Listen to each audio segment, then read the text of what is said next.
আমরা জানি একটা ভগ্নাংশের লব এবং হর থাকে, উপরেরটা লব আর নিচেরটা হর। চলকের সর্বোচ্চ পাওয়ার বা ঘাত যদি লবে ছোট হয় আর হরে যদি বড় হয় তাহলে সেটা প্রকৃত ভগ্নাংশ। মানে চলকের সর্বোচ্চ ঘাত লবে যদি ছোট হয় আর হরে যদি বড় হয় সেটা হলো প্রকৃত ভগ্নাংশ। আর চলকের সর্বোচ্চ ঘাত বা পাওয়ার যদি হরে ছোট হয় এবং লবে যদি বড় হয় সেটা হলো অপ্রকৃত ভগ্নাংশ। আর যদি সমান হয় সেক্ষেত্রেও আমরা বলবো অপ্রকৃত ভগ্নাংশ। nx ভাগ dxকে কখন প্রকৃত ভগ্নাংশ বলা যাবে, কখন প্রকৃত ভগ্নাংশ বলা যাবে? তার মানে লব হতে হবে কি ছোট, তার মানে আমার উপরেরটা হচ্ছে লব আর নিচেরটা হচ্ছে হর। তার মানে দেখো nx হচ্ছে লব আর dx হচ্ছে হর। দেখো লব কিন্তু আমার ছোট আর হর কিন্তু বড়, তার মানে এইটা হবে অ্যান্সার। দেখো নিচের কোনটি প্রকৃত ভগ্নাংশ, আমরা নিচের কোনটি প্রকৃত ভগ্নাংশ সেটা দেখব। তো দেখো এখানে আমরা গুণ করে দেবো এক্স আর এক্স স্কোয়ার, গুণ করলে কত হবে এক্স কিউব। মানে আমার লবের ঘাতের মানে সর্বোচ্চ ঘাত, চলকের সর্বোচ্চ ঘাত হচ্ছে 3, তার মানে উপরে 3। আর নিচে দেখো এক্স আর এক্স স্কোয়ার গুণ করলে কত হবে এক্স কিউব, আর এক্স গুণ করলে কত হবে এক্স টু দি পাওয়ার 4। তার মানে আমার উপরের পাওয়ার হচ্ছে 3, মানে চলকের সর্বোচ্চ পাওয়ার 3 আর নিচের চলকের সর্বোচ্চ পাওয়ার কত 4। তার মানে উপরের পাওয়ার কিন্তু কি আমার উপরেরটার পাওয়ার হচ্ছে ছোট, মানে লব হচ্ছে ছোট, তাহলে এটাকে আমরা বলবো প্রকৃত ভগ্নাংশ। নিচের কোনটি প্রকৃত ভগ্নাংশ? এখানে চলক আছে ওয়াই, কিন্তু ওয়াই আর ওয়াই স্কোয়ার গুণ করলে কত হবে ওয়াই কিউব, তার মানে উপরে এটা পাবো। এবার দেখো নিচেও আছে ওয়াই কিউব, সর্বোচ্চ ওয়াইয়ের সর্বোচ্চ পাওয়ার 3 আছে, তার মানে ওয়াই কিউব। তার মানে উপরের ঘাতও 3 নিচের ঘাতও 3 সমান, তার মানে এটা কিন্তু প্রকৃত না, এটা অপ্রকৃত ভগ্নাংশ। এবার দেখো সেটা হলো যে 4 আছে, এখানে ওয়াই নাই, তাহলে আমরা ওয়াইয়ের উপর পাওয়ার কি দিতে পারি 0 দিতে পারি। তার মানে উপরে হচ্ছে ওয়াই টু দি পাওয়ার 0 আর নিচে কি আছে ওয়াই কিউব আছে। তার মানে উপরে পাওয়ার হচ্ছে কম আর মানে লবের পাওয়ার কম আর হরের পাওয়ার বেশি, তার মানে এটা হবে হচ্ছে প্রকৃত ভগ্নাংশ। কোনটি অপ্রকৃত ভগ্নাংশ? তাহলে দেখো এখানে এক্স এর পাওয়ার কিছু না, মানে 1, তার মানে উপরে পাওয়ার 1 সর্বোচ্চ, আর এক্স গুণ করলে কত হয় এক্স স্কোয়ার, মানে পাওয়ার হচ্ছে 2, তার মানে 2, তার মানে উপরেরটা ছোট নিচেরটা বড়, তার মানে এটা হচ্ছে প্রকৃত ভগ্নাংশ, অপ্রকৃত ভগ্নাংশ না। এটাও কিন্তু প্রকৃত ভগ্নাংশ, অপ্রকৃত ভগ্নাংশ না। এরপরে দেখো এখানে এক্স এর পাওয়ার 3, উপরের পাওয়ার হচ্ছে 3, এক্স আর এক্স গুণ করলে কি হবে এক্স কিউব হবে, এক্স কিউব মানে এক্স এর পাওয়ার হচ্ছে 3, তার মানে উপরের পাওয়ার নিচের পাওয়ার সমান, যদি সমান হয় লব ও হরের পাওয়ার যদি সমান হয় সেটা কিন্তু অপ্রকৃত ভগ্নাংশ, তার মানে গ অ্যান্সার। অপ্রকৃত ভগ্নাংশ কোনটি? দেখো এটার উপর পাওয়ার কিছু না, মানে 1 আছে, এক্স আর এক্স গুণ করলে এক্স স্কোয়ার হয়, তার মানে উপরের পাওয়ার 1 নিচের পাওয়ার 2, উপরের পাওয়ার যেহেতু ছোট লবের পাওয়ার ছোট, তার মানে কিন্তু প্রকৃত ভগ্নাংশ, এটা হচ্ছে প্রকৃত ভগ্নাংশ। এটা হচ্ছে দেখো এটা প্রকৃত ভগ্নাংশ, এটা কিন্তু বলা আছে অপ্রকৃত ভগ্নাংশ, তার মানে এটা অ্যান্সার না, এটাও প্রকৃত ভগ্নাংশ, এটাও অ্যান্সার না। এটার ক্ষেত্রে দেখো এক্সের পাওয়ার সর্বোচ্চ পাওয়ার 4 আর এখানে পাওয়ার হচ্ছে 3, উপরের পাওয়ার বেশি নিচের পাওয়ার কম, মানে হরের পাওয়ার ছোট, সুতরাং অপ্রকৃত ভগ্নাংশ হচ্ছে এইটা। বলা আছে অপ্রকৃত ভগ্নাংশ নিচের কোনটি? তো তাহলে দেখো আমরা যদি ঘ অপশন দেখি, এক্স এর পাওয়ার 5 আর নিচে এক্স এর পাওয়ার হচ্ছে 4, উপরের পাওয়ার বেশি মানে লবের পাওয়ার বেশি, হরের পাওয়ার হচ্ছে ছোট কম, তার মানে হরের পাওয়ার যেহেতু ছোট তার মানে অপ্রকৃত ভগ্নাংশ, তার মানে ঘ অপ্রকৃত ভগ্নাংশ। বলা আছে এত ভগ্নাংশটি কী ধরনের ভগ্নাংশ? দেখো এখানে চলক হচ্ছে এ, তার মানে এই এর পাওয়ার সর্বোচ্চ পাওয়ার কত 2, তার মানে উপরে দিব হচ্ছে উপরের পাওয়ার 2 আর এখানে নিচের পাওয়ার হচ্ছে এর পাওয়ার হচ্ছে সর্বোচ্চ 1, তার মানে নিচে হচ্ছে 1, তার মানে আমার নিচের পাওয়ার মানে হরের পাওয়ার কিন্তু ছোট, যদি হরের পাওয়ার ছোট হয় সেটা অপ্রকৃত ভগ্নাংশ, তার মানে খ অ্যান্সার। এবার দেখো এই অঙ্কগুলো কিন্তু তুমি মুখে মুখে করতে পারবে। বলা আছে দেখো 2x - 3 ভাগ হচ্ছে x ইন্টু x মাইনাস 1, এখানে দেখো 3টা দাগ equal to a by x plus b by x minus 1 হলে এর মান বের করো, তাহলে এর মান বের করতে হবে, তাহলে এর মান বের করবো। দেখো যদি এর মান বের করতে বলে তাহলে এর নিচে কে আছে এক্স আছে, তাহলে আমরা এক্স ইকুয়াল টু 0 ধরে নেব, এক্স ইকুয়াল টু 0 ধরে নেব এবং এইখানে এই যে এই জায়গাটায় আমরা এর মানটা বের করবো, এই জন্য যেটা ধরে নিয়েছি 0 সেটা বাদ, তার মানে এক্স বাদ, বাকি যে অংশ থাকলো সেই অংশে এক্স এর মান 0 বসাবো। দেখো 2 এর সাথে যদি 0 গুণ করি, দেখো 2 ইন্টু 0 মাইনাস 3 ভাগ এখানে এক্স এর মান 0 বসাবো, তার মানে 0 মাইনাস 1, তাহলে 0 সাথে 0 গুণ করলে 2 এর সাথে 0 গুণ করলে 0 হবে, থাকবে হচ্ছে উপরে থাকবে -3 আর নিচে থাকবে -1, তাহলে মাইনাস মাইনাস কাটা থাকে হচ্ছে 3, তার মানে এর মান হচ্ছে 3, ঘ অ্যান্সার। এইভাবে তুমি মুখে মুখে অ্যান্সার করতে পারবে।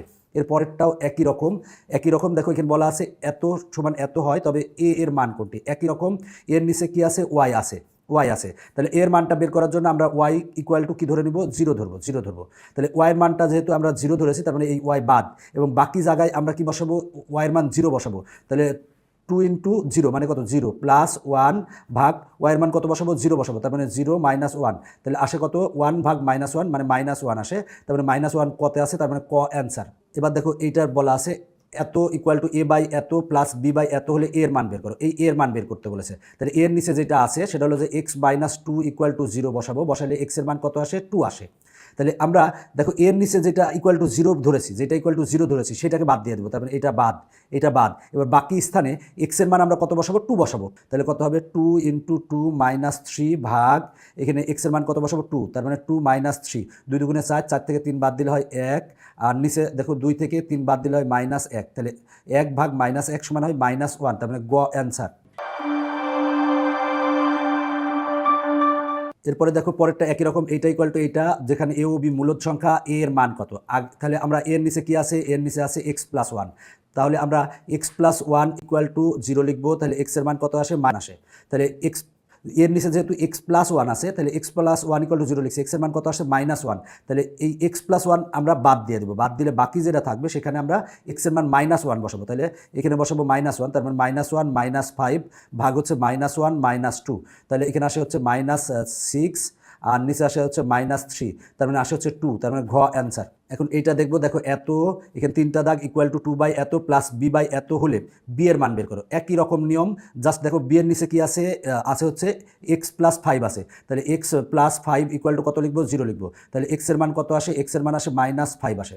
তাহলে আমার দেখো x+5 আছে যেহেতু এখানে আমার বি এর নিচে আছে, তাহলে এইটা আমরা বাদ দিয়ে দেবো, যেটা ইকুয়াল টু 0 লিখবো সেটা অবশ্যই বাদ দিয়ে দেবো। বাদ দিলে বাকি যে জায়গায় থাকবে, যেটা থাকবে সেখানে x এর মান কত বসাবো? -5 বসাবো। তাহলে আমরা পাবো 1 -5 x এর মান, তাহলে মাইনাসে মাইনাসে +5 হবে, আর নিচে হচ্ছে x এর মান -5 +3, তাহলে 1 আর 5 যোগ করলে কত হয়? 6 হয়, আর 3 থেকে 5 বাদ দিলে হয় -2, তাহলে কাটাকাটি করলে কত হবে? -3, -3 কত আছে? তার মানে ক অ্যান্সার।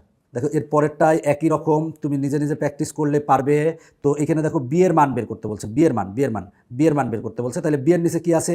বি এর নিচে আছে x-2, তাহলে এটা ইকুয়াল টু কি লিখবো? 0 লিখবো। তাহলে x এর মান কত আসে? 2 আসে। তাহলে বি এর নিচে যেটা আছে সেটা কিন্তু আমরা বাদ দিয়ে দেবো, বাদ দিলে বাকি থাকে যেটা, সেখানে আমরা x এর মান 2 বসাবো। তাহলে কি হবে? 5 × 2 - 7, আর এখানে কত? সেটা হলো x এর মান 2 বসাবো, 2 - 1, তাহলে 5 দুগুণে 10, 10 থেকে 7 বাদ দিলে হয় 3, আর নিচে 2 থেকে 1 বাদ দিলে 1 হয়, তার মানে আসে 3/1, মানে কত? 3, তার মানে ঘ অ্যান্সার। এখন আমরা এটা দেখবো, বলা আছে এত 3 দাগ ইকুয়াল টু এত প্লাস এত হলে a, b, মানে এর মানও বের করতে হবে, বি এর মানও বের করতে হবে। তাহলে আমরা যদি এর মানটা বের করতে চাই তাহলে কি করব? x-2 ইকুয়াল টু 0 লিখবো, x-2 ইকুয়াল টু 0 লিখবো। তাহলে x এর মান কত আসে? x এর মান আসে 2। তাহলে আমরা যেটা ইকুয়াল টু 0 লিখছি সেটা বাদ দিয়ে দেবো, তার মানে আমার এটা বাদ, তার মানে এটা বাদ দিয়ে দিলাম।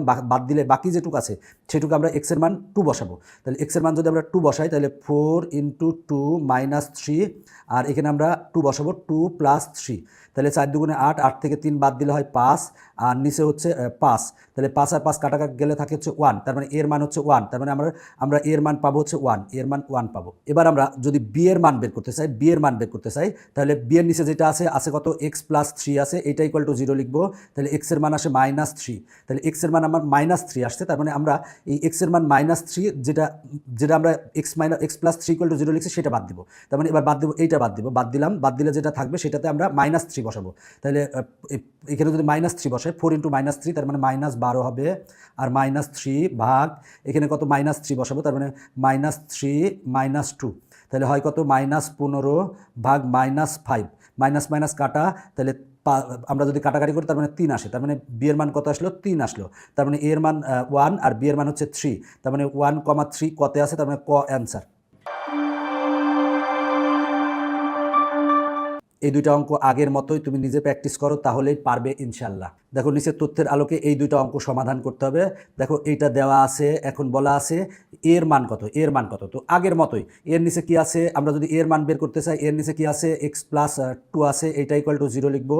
তাহলে x এর মান আসে হচ্ছে -2, তার মানে আমরা x এর মান -2 পেয়েছি, যেটা ইকুয়াল টু 0 লিখছি সেটা বাদ দিব, তার মানে বাদ দিব x+2 বাদ দিব, বাদ দিয়ে দিলাম আমি, কিন্তু দেখো আমি ঢেকে রেখেছি।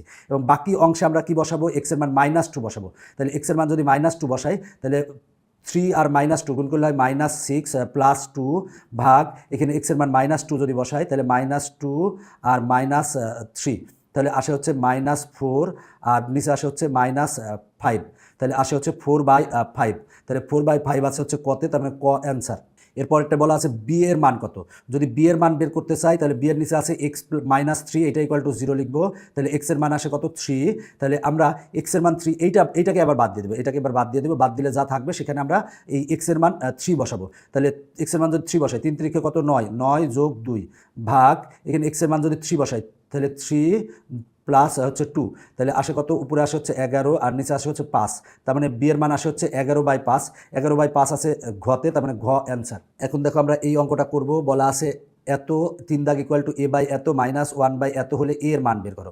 তো এইখানে কিন্তু এখানে উৎপাদকের বিশ্লেষণটা করা নাই, কিন্তু এখানে উৎপাদকের বিশ্লেষণ করলে কিন্তু এইটা ইন্টু এইটা আসবে, মানে আসবে কত, এইটার পরিবর্তে কত আসবে, এটা আমি কেটে দিলাম, দিয়ে আসবে কত দেখো তো, x-5 আসবে, আর হচ্ছে কি আসবে, x-1 আসবে। তুমি যদি উৎপাদকের বিশ্লেষণ করো তাহলে এটা আসবে, কারণ এই দুইটা মিলায় তো এটা হয়, এটা আসবে। এখন আমার এর মান বের করতে বলছে, যার মান বের করতে বলছে, তাহলে তার নিচে আছে x-5, তাহলে x-5 ইকুয়াল টু 0 লিখবো, x এর মান আসে হচ্ছে 5। তার মানে এবার দেখো যেটা ইকুয়াল টু 0 লিখছি, তার মানে এটা বাদ দিব, বাদ দিয়ে বাকি অংশে আমরা কি বসাবো, x এর মান 5 বসাবো। তাহলে আমরা এখানে 5 প্লাস 3 আর এখানে হলো 5 মাইনাস 1, তাহলে কত হয়, 8/4 ইকুয়াল টু 2 আসে, তার মানে ঘ অ্যান্সার। এই অঙ্কটা একই রকম, মানে আগেরটা পারলে তুমি এইটাও পারবে। এবার এই অঙ্কটা দেখো, x² মানে উপরের পাওয়ার কিন্তু 2, আর x আর x গুণ করলে কিন্তু x² হয়, মানে উপরের পাওয়ার এবং নিচের পাওয়ার মানে সমান, যেহেতু সমান তাই এটা একটা অপ্রকৃত ভগ্নাংশ।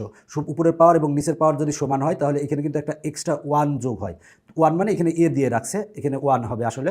এখন এখানে বলা আছে দেখো এইটা ইকুয়াল টু এত হলে সি এর মান বের করো, এই সি এর মানটা আমার বের করতে হবে।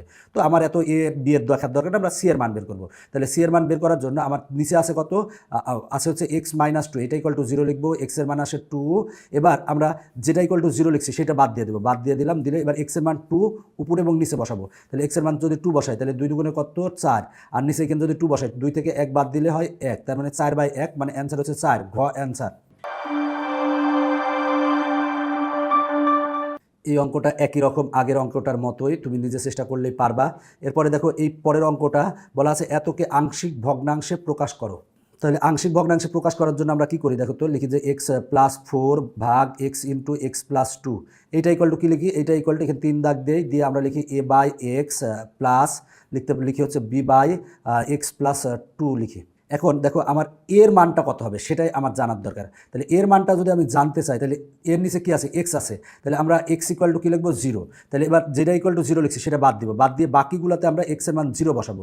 তাহলে আমরা এখানে যদি 0 বসাই তার মানে 0+4, আর এক্সের মান যদি 0 বসাই তার মানে 0+2, তাহলে কাটাকাটি করলে আসে 2, তার মানে আমরা এর মান পেলাম কত, 2 পেলাম, এর মান পেলাম 2, এর মান পেলাম 2। আর বি এর মানটা বের করবো, বি এর মান বের করলে বি এর নিচে আছে কত, আছে হচ্ছে x+2, তাহলে x+2 ইকুয়াল টু 0 লিখবো, তাহলে x এর মান কত আসে, -2 আসে। তাহলে x এর মান -2, তার মানে যেটা আমরা ইকুয়াল টু 0 লিখছি সেটা বাদ দেবো, তার মানে এটা বাদ দিলে x এর মান -2 উপরে এবং নিচে বসাবো। তাহলে -2 বসালে -2 + 4, আর নিচে হচ্ছে -2 বসাবো। তাহলে এখানে আসে হচ্ছে দেখো, সেটা হলো যে উপরে আসে হচ্ছে 2 আর নিচে আসে হচ্ছে -2, তাহলে -1 আসে, তার মানে বি এর মান আসে হচ্ছে -1। তার মানে আমরা পাবো হচ্ছে 2/x, দেখো তার মানে 2/x আছে কোথায় দেখি, 2/x, আর বি এর মান যেহেতু -1, তার মানে 2/x, এই যে বি এর মান -1, তার মানে প্লাসে মাইনাসে মাইনাস হবে, তার মানে অ্যান্সার হবে হচ্ছে ঘ। আগের অঙ্কগুলো পারলে এই দুইটা অঙ্কও পারবা একই রকম। এখন দেখো আমরা এই অঙ্কটা সমাধান করাবো, বলা আছে এত এর আংশিক ভগ্নাংশে প্রকাশিত রূপ কোনটি। তাহলে আমরা এইটা 3টা দাগ equal two a/x-1 plus b/x-2 লিখতে পারি। এখন আমরা এর মান আর বি এর মান বের করব। তাহলে যদি এর মান বের করতে চাই, এর নিচে যেটা আছে x-1, এটা ইকুয়াল টু 0 লিখবো, তাহলে x এর মান কত আসে, 1 আসে। এখন আমরা যেটা ইকুয়াল টু 0 লিখছি সেটা বাদ দিব, বাদ দিয়ে বাকিগুলোতে আমরা x এর মান 1 বসাবো। তাহলে 5 × 1 মানে 5, আর -7 ভাগ এখানে কত আসে, 1 - 2, তাহলে আসে হচ্ছে -2 ভাগ -1, তার মানে আসে হচ্ছে 2, তার মানে এর মান আমরা 2 পেলাম। এবার আমরা বি এর মান বের করবো, তাহলে বি এর নিচে আছে কত, x-2 আছে, তাহলে এটা ইকুয়াল টু 0 লিখবো, তাহলে x এর মান কত আসে, 2 আসে, x এর মান 2 আসে। তাহলে আমরা x এর মান 2 আসে, তাহলে এই যেটা ইকুয়াল টু 0 লিখছি সেটা বাদ দেবো, বাদ দিলে বাকি থাকে সেখানে আমরা x এর মান 2 বসাবো। তাহলে x এর মান 2 বসালে 5 দুগুণে কত, 10 - 7 ভাগ এখানে কত, 2 - 1, 10 থেকে 7 বাদ দিলে 3 হয়, আর নিচে থাকে 1। তার মানে আমরা বি এর মান কত পেলাম, বি এর মান পেলাম হচ্ছে 3, তাহলে বি এর মান পেয়েছে হচ্ছে 3, তার মানে আমার অ্যান্সার হবে কত, a/x-1 প্লাস বি 3 এ মানে হচ্ছে 2/x-1 প্লাস 3/x-2, তার মানে ঘ অ্যান্সার। এবার দেখো এইটা বলা আছে এত এর আংশিক ভগ্নাংশ কোনটি। তো এখানে এক্স ভাগ এক্স স্কোয়ার মাইনাস ফোর আছে, তাহলে আমরা ফোরকে লিখতে পারি টু স্কোয়ার, তাহলে এ স্কোয়ার মাইনাস বি স্কোয়ার, সূত্র হচ্ছে এ প্লাস বি ইন্টু এ মাইনাস বি। তাহলে এবার এইটা ইকুয়াল টু কী ধরবো, এটা সমান 3 দাগ আমরা লিখবো হচ্ছে যে a by x plus two plus b by x minus one. এখন আমরা এ আর বি এর মান বের করবো, তাহলে এ আর বি এর মান বের করার জন্য আমার এর নিচে আছে এক্স প্লাস টু, তাহলে x plus two equal to zero লিখবো। তাহলে আমার যেটা ইকুয়াল টু জিরো লিখছি, তাহলে এখানে এক্সের মান আসে মাইনাস টু, যেটা ইকুয়াল টু জিরো লিখছি সেটা বাদ দিব, বাদ দিয়ে এবার এক্সের মান আমরা মাইনাস টু বসাবো। তাহলে উপরে হবে মাইনাস টু আর নিচে হচ্ছে মাইনাস টু, তাহলে মাইনাস ফোর। তাহলে কাটাকাটি করলে কত আসে, হাফ আসে, তার মানে এর মান হবে হচ্ছে হাফ, মানে 1/2 হবে। আর দেখো সেটা হলো যে এবার বি এর মান বের করবো, বি এর নিচে কি আছে এক্স মাইনাস টু, তাহলে আমরা x minus two equal to zero লিখবো, তাহলে এক্সের মান আসে টু। এবার এক্স মাইনাস যেটা ইকুয়াল টু জিরো লিখছি সেটা বাদ দেবো, বাদ দিলে এক্সের মান এবার আমরা টু বসাবো, তাহলে উপরে টু আর নিচে টু আর টু যদি আমরা যোগ করি তাহলে ফোর, তার মানে আসে 1/2 আসে। এখানে বি এর মানও আসে 1/2, তার মানে আমার এর মান আসলো 1/2 আর বি এর মান আসলো 1/2। তাহলে ফাইনালি আমরা পাবো কি 1/2 যদি বসাই তাহলে হবে 1/2 ইন্টু, দেখো 2 ইন্টু এক্স প্লাস টু হবে, এক্স প্লাস টু হবে আর প্লাস এখানে প্লাস, এবার এই বি এর মান 1/2 বসাবো, তার মানে টুটা নিচে আসবে, তার মানে 2 ইন্টু তাহলে কি এক্স মাইনাস টু, তাহলে কোনটাই অ্যান্সার আছে আমরা সেটা দেখি, সেটা হলো আছে হচ্ছে খতে, তার মানে খ অ্যান্সার। তবে অঙ্কগুলো কিন্তু তুমি আরেকভাবেও করতে পারো, জাস্ট এই দুইটা ভগ্নাংশকে লসাগু করো, লসাগু করে দেখো এটার মতো হয় নাকি, বা এই দুইটাকে লসাগু করো, লসাগু করে এটার মতো হয় নাকি, এই দুইটাকে লসাগু করো, দেখো এই ক্ষেত্রে আসবে। এই অঙ্কগুলো সব একই রকম, জাস্ট তুমি তিনটার ক্ষেত্রে লসাগু করো, মানে দুইটা ভগ্নাংশকে একটা ভগ্নাংশে পরিণত করো, করলে দেখবে এটা অ্যান্সার আসবে। তুমি এইভাবেও করতে পারো বা আমি যেভাবে বললাম সেভাবেও করতে পারো। এখানে যে অঙ্কগুলো আছে সবগুলো একই রকমের, তুমি নিজে নিজে প্র্যাকটিস করো তাহলেই পারবে ইনশাল্লাহ। তবে যদি তুমি ওইভাবে না পারো, জাস্ট লসাগু করো তাহলে অ্যান্সার চলে আসবে। মনে করো এইটার আংশিক ভগ্নাংশ নিচের কোনটি, তাহলে জাস্ট কি এইটা দুইটা ভগ্নাংশকে একটাতে করো, একটাতে করো, একটাতে করো, একটা করো, দেখো কোনটাতে মিলে, দেখবা যে এইটার ক্ষেত্রে মিলবে। তুমি জাস্ট লসাগু করো, এটা লসাগু কত দেখো তো, সেটা হলো এক্স স্কোয়ার মাইনাস 16 লসাগু, তাহলে এটার সাথে গুণ হবে, তাহলে x into x square minus 16 আর প্লাস 16x, এটা পেলাম। এবার দেখো ব্র্যাকেট তুলে দিলে x cube minus 16x plus 16x ভাগ হচ্ছে এক্স স্কোয়ার মাইনাস 16, তাহলে এইটা আর এইটা কাটা থাকে, এক্স কিউব ভাগ হচ্ছে এক্স স্কোয়ার মাইনাস 16, দেখো এইটা আসছে, এটাকে তুমি লসাগু করো, লসাগু করলে এটা আসছে, তার মানে এইভাবেও তুমি করতে পারো। আর আমি আগে যেভাবে বললাম সেভাবেও যদি করো কোনো সমস্যা নাই। আশা করি এই পর্বটা তোমাদের অনেক উপকারে এসেছে। আজকের পর্ব এখানে শেষ করছি, পরবর্তী পর্বে দেখা হবে, বাই বাই।